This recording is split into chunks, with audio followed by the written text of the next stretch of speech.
the assistant principal. Oh, It's okay. For the assistant principal position at Happy Valley Elementary School, please allow us to introduce ourselves very briefly. And then if you would also introduce yourself and share a little bit about your background and why you believe you're a good fit for the assistant principal position that we have available. So I'll go ahead, I'll skip over because you and I know one another. I am Debbie Moncayo and I am your coach in this program. And Sarah, go ahead. Hi, I'm Sarah Johnson. I graduated in the 2018 cohort. I'm currently the assistant principal of student services at Arcadia High School, which is Scottsdale Unified. And I'm also in the doctoral leadership and innovation program at ASU.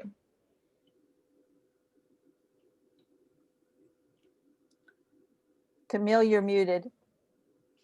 Hi, I'm Camille Coffey. I graduated from the iLead program in 2019. I am the team leader at East Valley Academy, which is one of the choice schools for Mesa Public Schools. And team leader is just another name for assistant principal on a shorter contract. Hi, I'm Marcy Getta Koch, and I graduated from the iLead program back in the day. But I have been a principal in the Roosevelt School District and the Gilbert School District, and most recently, language acquisition specialist in the Osborne District. well, it is good to meet all of you. Thank you for being here. My name is Megan Edwards, and I am in the ASU iLead program currently, and am looking forward to interviewing with you guys today. A little bit about my background. I have been a teacher at a Title I school who represents a community of learners who are 75% free and reduced lunch. And I am a technology instructional leader on our campus.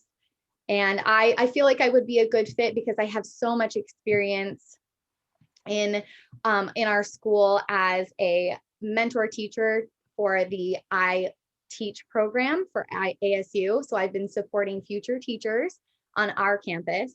I have been an active participant on my campus through committees like Liaison and Site Council and our MTSSB Tier 1 and Tier 2 committees.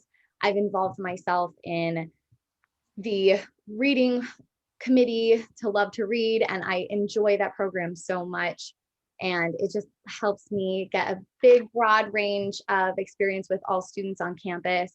I've led professional developments as a teacher instructional leader and assisted with identifying trends in behavior data with my assistant principal through our MTSSB committee, and supported our 21st century community leader by supporting our teachers and doing the small little things like entering time logs and helping her out. So I have a kind of a broad range of expertise on campus, and I'm excited to share the rest of my presentation with you guys. Thank you.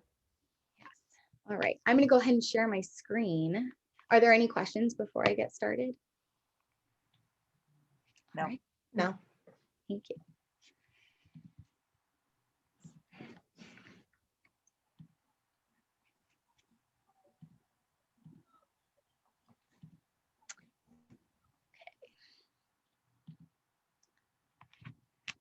So I'm here to talk about the AZ Merit math data that we were given.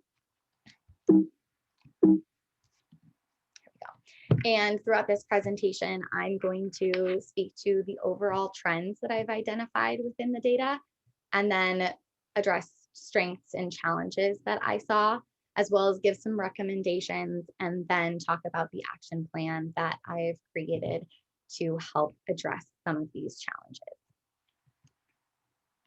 So first, we start off with our overall academic student achievement. And as you can see in third grade, there is a very high percentage of students who are passing our AZ merit between highly proficient and proficient.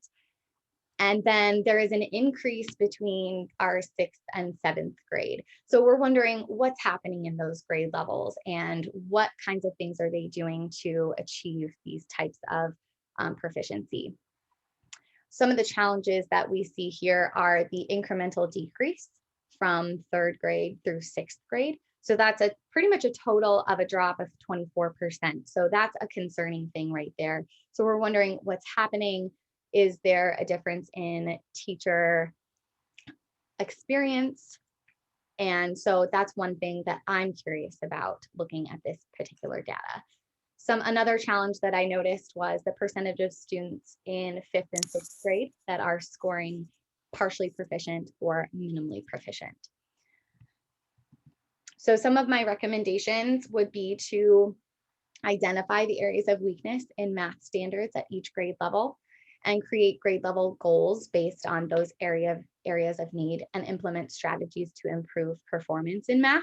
This could be through a committee of stakeholders, such as our LRC teachers, our 5th and 6th grade teachers who we were concerned about in that area, and our community outreach specialists who may have some knowledge into different types of strategies that we could implement to increase proficiency.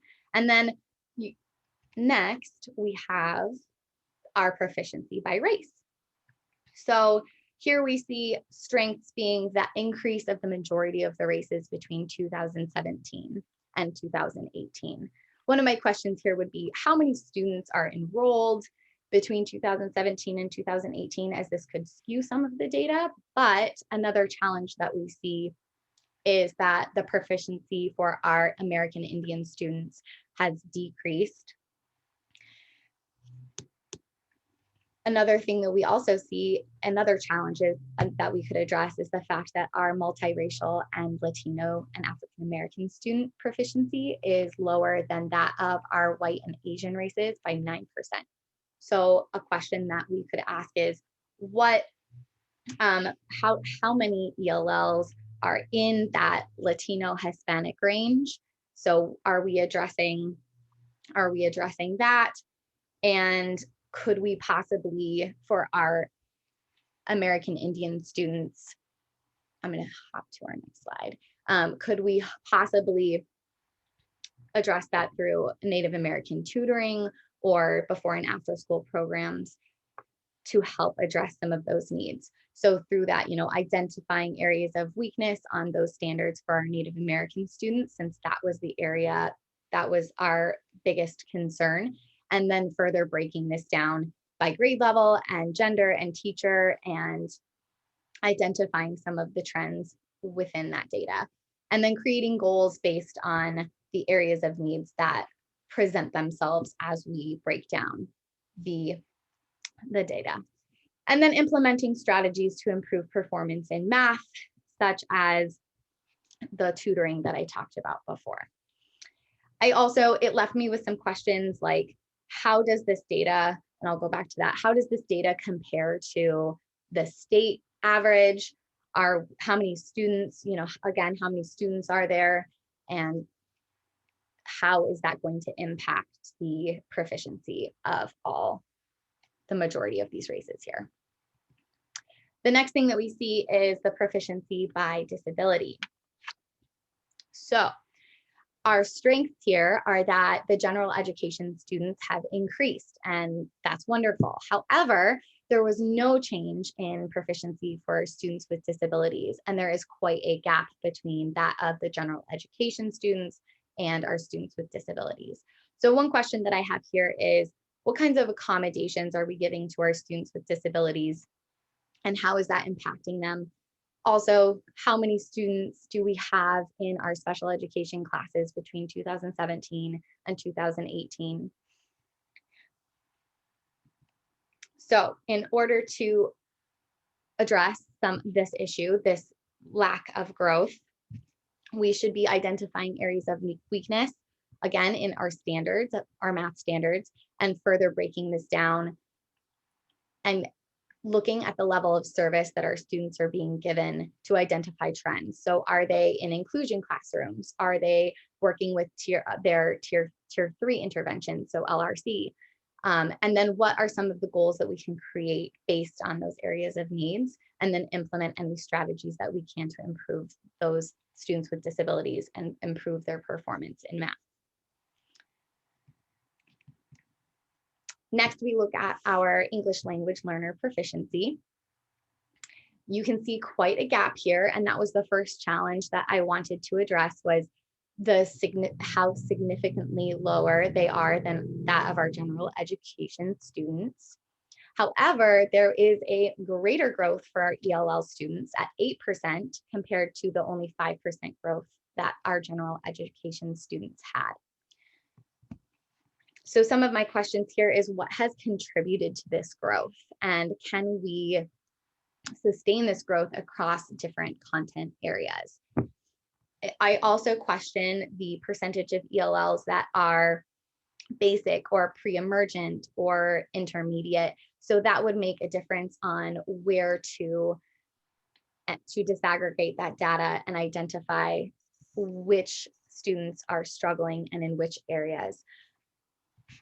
And are we addressing a language barrier or a lack of content knowledge? So identifying strategies and services that are provided to our ELL students already, and what has contributed to that positive growth. And then again, find ways to replicate those results across different content areas. Finally, talking about an action plan. So the first thing I want to be able to do is to utilize our professional learning communities, which include teachers and leaders on campus, to break down the domains and identify areas of need. So this is standards or math standards, and this will include all of our stakeholders to help monitor progress throughout the year. And as our PLCs will meet frequently, or however frequently our PLC meetings will meet.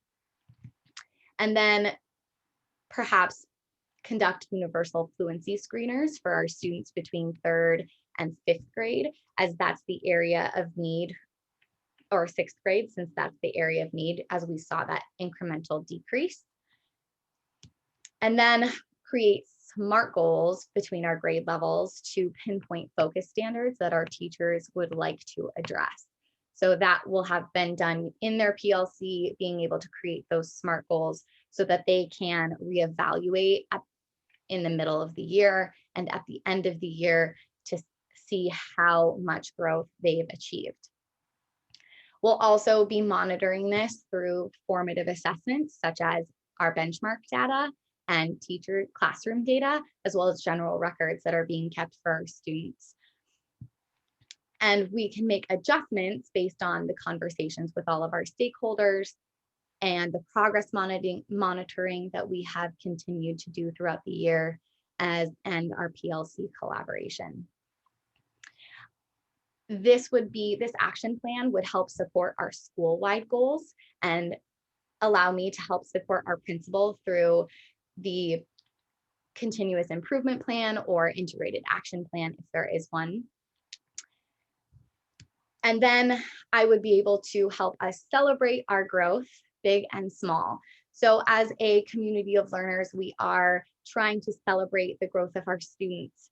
And I would like to involve our community in some of these celebrations, if possible, and really focus on growth versus proficiency, as I want to intrinsically motivate our students and our teachers to continue working hard and acknowledging the fact that some areas, such as our ELL population or our students with disabilities, may not show as much growth, but there is still going to be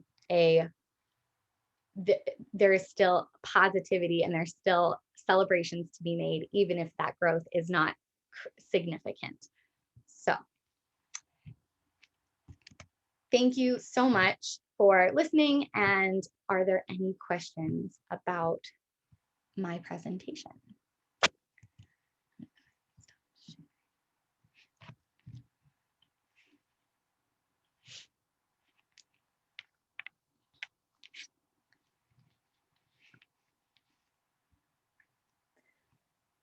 Megan, when you talked about fluency on the last slide in terms of action plan, you're specifically talking about math fluency, correct? Yes, math fluency, that's correct.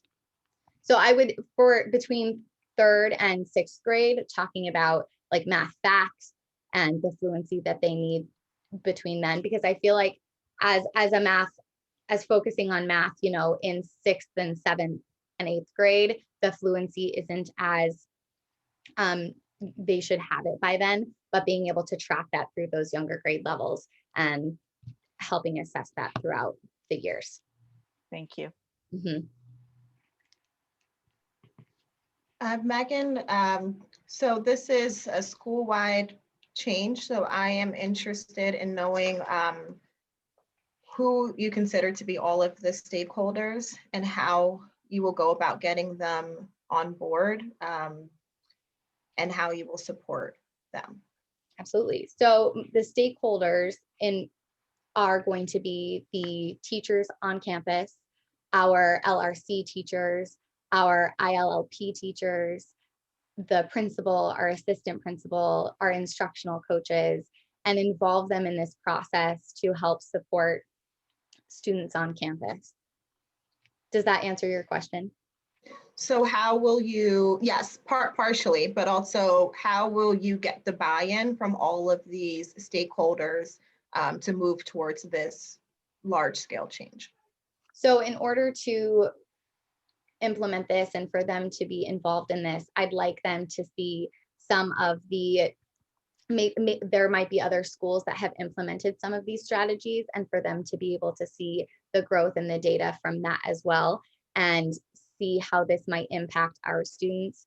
And so I'd like them to be able to see the real life change that can be made through implementing this action plan. Thank you.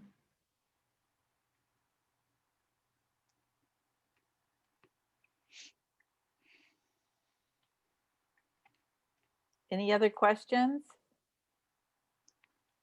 So Megan, if you'll give us a minute, what we'll do is transition to feedback. So give us a second to kind of gather our thoughts, and then we'll transition to feedback. Absolutely. Thank you very much.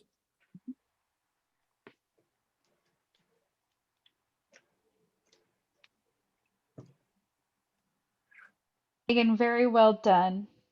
I'm sorry, Camille. It's okay. Very well done.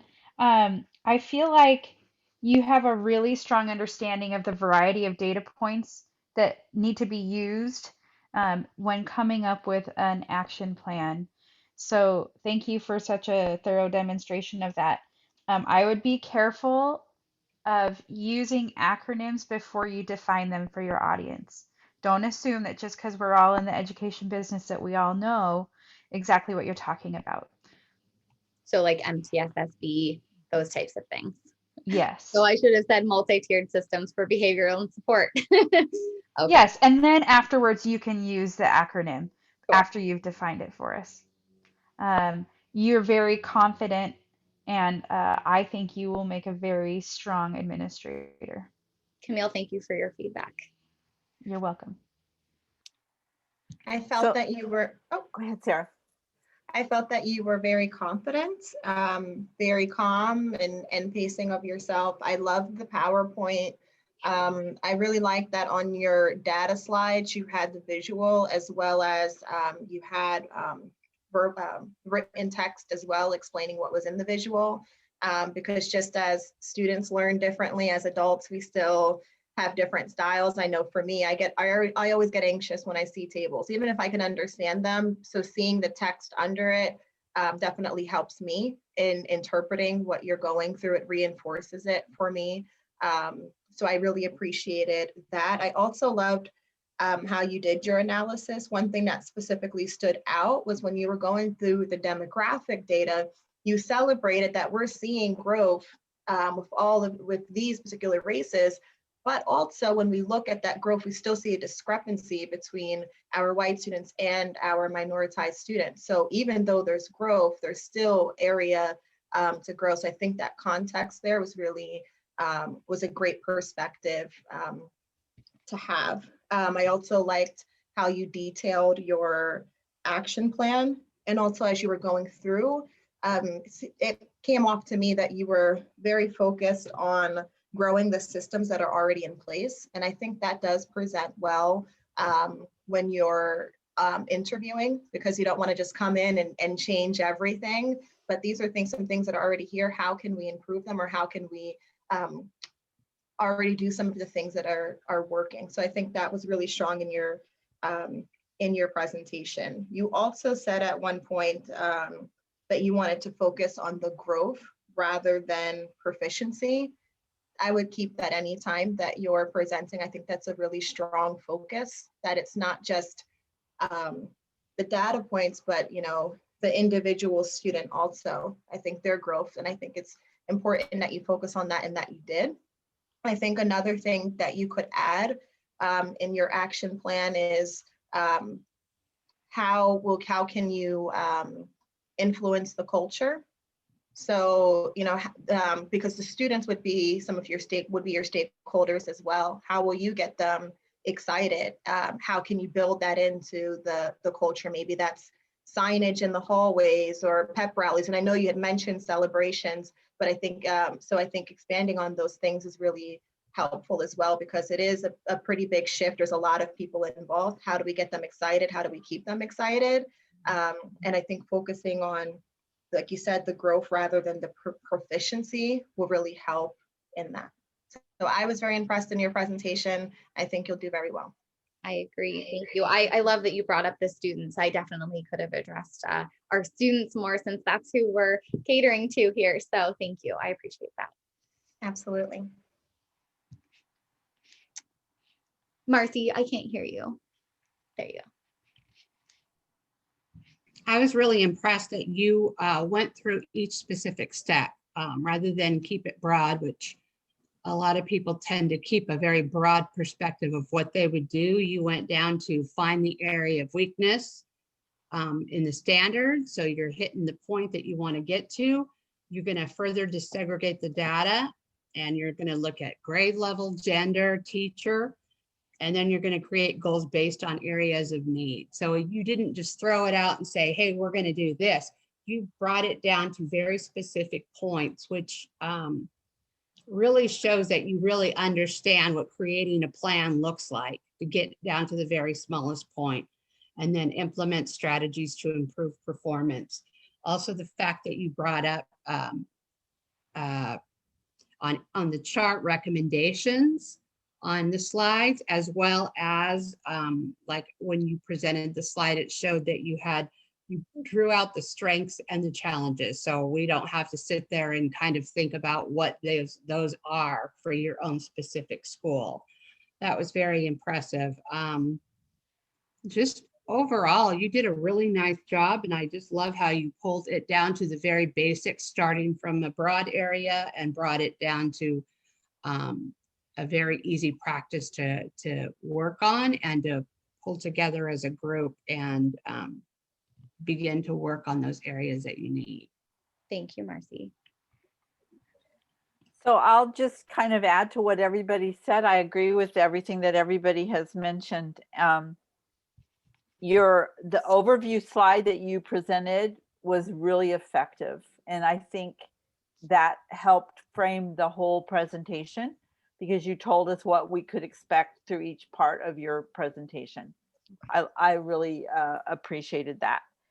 I also liked, as everybody else mentioned, that you did have strengths and challenges, but where you added to that was that you said some questions that I might have are X, Y, and Z, and I think that was very effective as well. You talked about your EL students in a greater depth than most people have in terms of your understanding about whether it could be a language barrier, content knowledge, whether students are on the lower end of the spectrum for proficiency or higher end of proficiency, and whether it's content or a language barrier. And I thought that would lend itself well if you're in an environment. It would help people understand that you know more than just a rudimentary level of what it's like to have a large population of EL students in your school. That could be very helpful. I think that when you mentioned talking about fluency as one of your strategies, make sure you clarify if that were ever the case that you're talking about math fluency, not reading fluency, because fluency is typical. I mean, it can be misconstrued, even though we knew you were talking about math. So define that more clearly.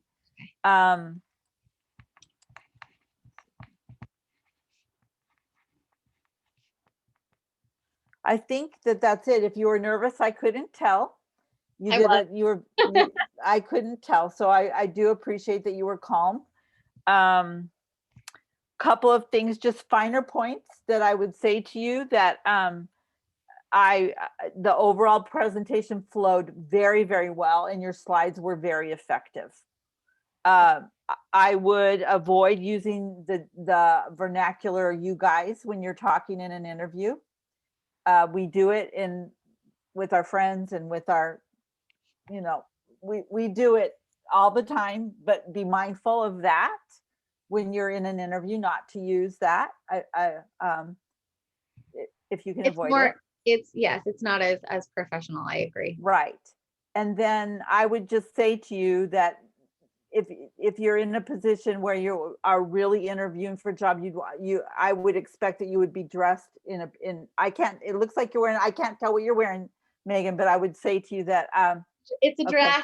Is it a dress? Okay. Yeah, it's a dress. All right. I have nice shoes on. Okay. All right. I couldn't tell. So, and I'll attribute that to Zoom. So I know. It's like, no. Yeah, sorry. Hey, I could be in my slippers right now. Actually, I am in my slippers on the bottom. So Zoom does afford us a little bit of nice latitude, doesn't it? Yeah, it does. So overall, I would tell you that I just was really impressed with your presentation and the caliber of the slides. Anybody else have anything to add before we conclude? Thank you, everyone. Thank you. I appreciate all of your feedback, and I will definitely learn from this experience. So I'm very grateful. Nicely done. Well done. Thank you. Good luck to you. I Good appreciate luck. you. Bye, everyone. Bye. Thank you. Thank you.